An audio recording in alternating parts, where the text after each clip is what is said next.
Welcome to the hottest movie review on the internet today, the A-List Review.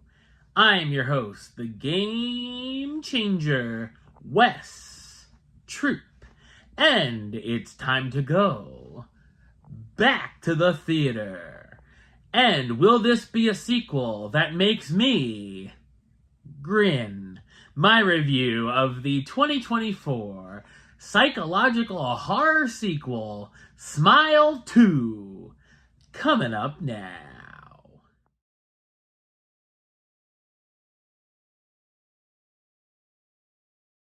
About to embark on a world tour, global pop sensation Sky Riley begins experiencing increasingly terrifying and inexplicable events.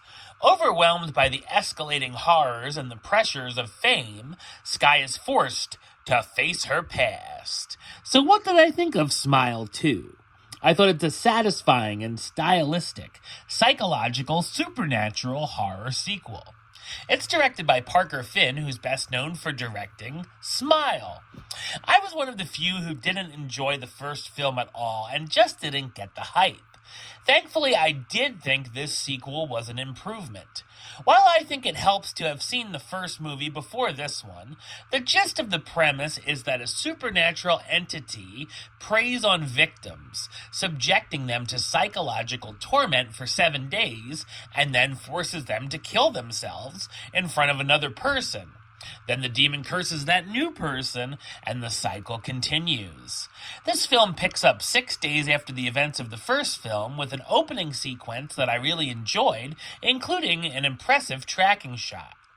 With endless possibilities for sequels, as long as they make money at least, this time the demon gets to haunt a big-time pop star, Sky Riley. She's preparing for a comeback tour after a public struggle with substance abuse and a car crash which killed her boyfriend. Sky's back begins to give her problems, so she tries to get a hookup for Vicodin from her former drug dealer. The demon is attached to the dealer and then passes on to Sky.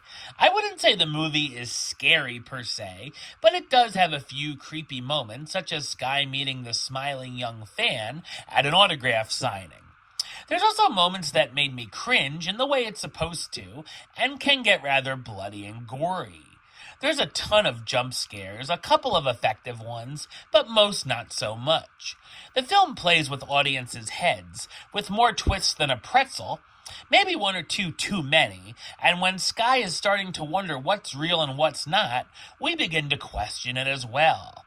It's also interesting with Sky starting out as being a terrible person, and we will see if she can redeem herself along the way.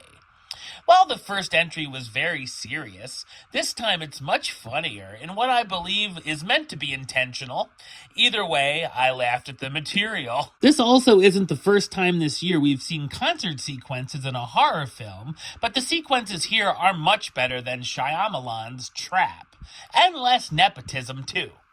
Another note, there's so much product placement for Voss water here.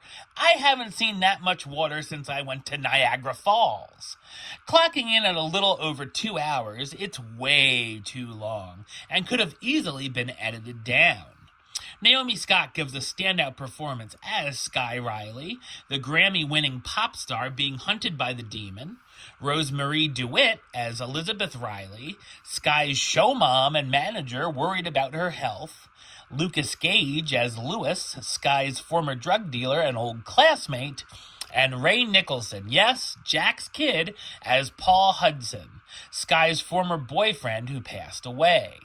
While the first film didn't do much for me, Smile 2 won me over just enough with Naomi Scott's performance and its funny and freaky moments. Number-wise, I'm going to give it a 6 out of 10, which gives it the A-list rating of Do It.